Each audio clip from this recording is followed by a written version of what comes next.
Good afternoon, parents. Welcome to GentlebrainMD Ghana. And today is Milestone Monday.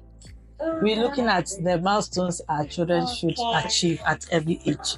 And this morning, as we start, I want to start with the World Health Organization recommends that children below 2 years, from birth to 2 years, should not be exposed to any screen at all. That includes televisions, tablets, and phones.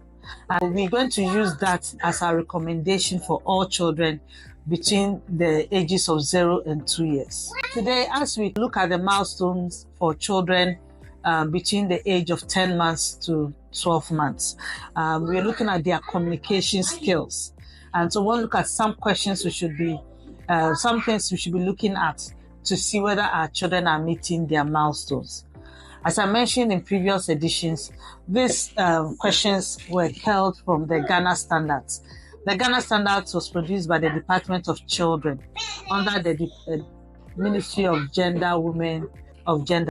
I think it's available in your child's preschool. You can have a look at that document and see all the milestones. But I made these questions up from the recommendations in that manual. Okay, so let's start. When we talk communication of a child between 10 to 12 months of age, we know that by that age, the child is he's not a big man, and Kwame can do a lot of things. So what things should we be looking at as far as Kwame's development in communication is?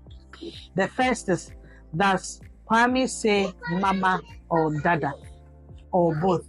By 1 year, we're expecting that your child has a way of calling you, maybe by your name or by saying mama or dada or papa, whichever way you are called at home. We expect that your child should be able to show that he's calling you. And your child should start learning how to point at things. Where is mommy? Child should be able to point at the yogurt man as he's passing by. That age where everything they see they want. At 1 year, your child is pointing at everything around him or her that he wants. And your child should be able to follow simple instructions as give it to me, mama me, give it to me. Go and bring where is your diaper? Bring me your diaper. And your shoe, give me your shoe.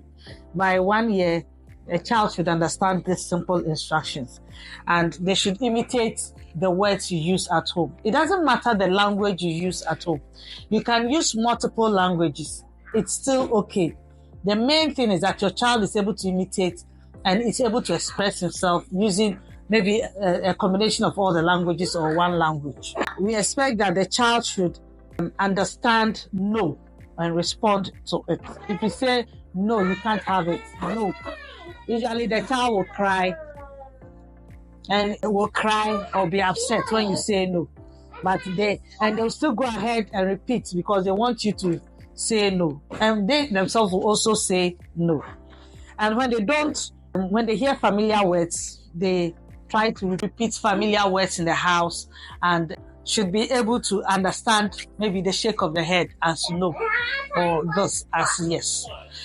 And by now, their babbling is still a lot of words you don't understand, but it's very consistent. And they get upset when you don't understand what they are trying to say.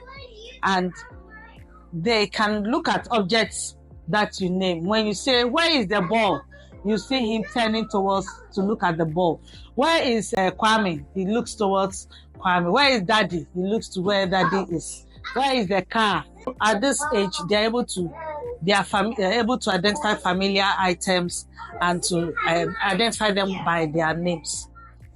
If at this age your child is talking like a robot, or your child is talking with a foreign accent that no one else in the house is using of concern, it means that your child is spending a lot of time around the screen rather than around human beings.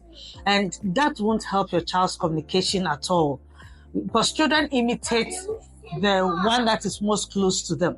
Please let your child imitate you. let your child imitate you. This is the basis of our children's communication. And this will become very, very evident as we go later on. If at 1 year old, your child should be talking and gesturing the way you do. This is very important. So what activities do we expect from a 1 year old? We expect you to do a lot of naming and pointing. Where is this? Who is that? What is that? And the child should be able to just mention it. We don't expect your child to be saying rhymes or ABCD or 1, 2, 3 at this age. We don't expect that at all. We expect your child to know people. Where is Kwame? Where is Amma? To know people. And let's make our interaction with the children very practical. Please don't use rhymes or books, or don't use rhymes or alphabets or numbers to teach your child. Teach your child normal things in the environment. And this is also very, very important. So if at 1 year your child is just saying rhymes or repeating rhymes or saying 1, 2, 3 and ABCD only, we would want you to send your child in for an evaluation. The earlier we pick up some of these issues, the earlier we can help you work on it. Another very important thing is reading to your child. This is very important that at this age, your child should read picture books. These are very good picture books that you can pick up in any children's bookshop, maybe like EPP. And so you read the picture to him.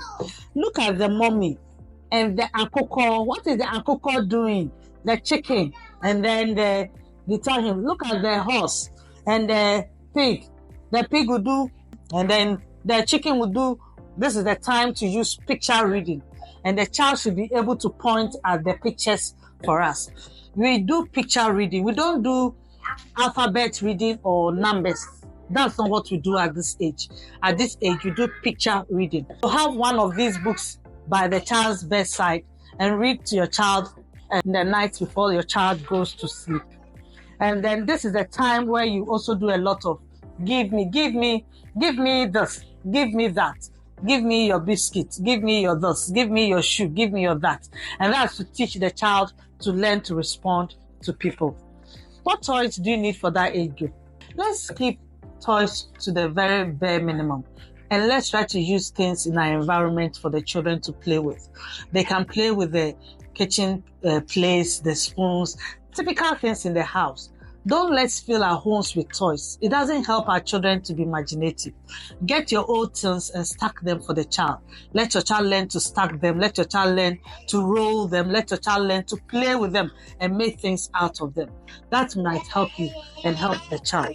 So on that note, thank you very much for following GentlebrainMD.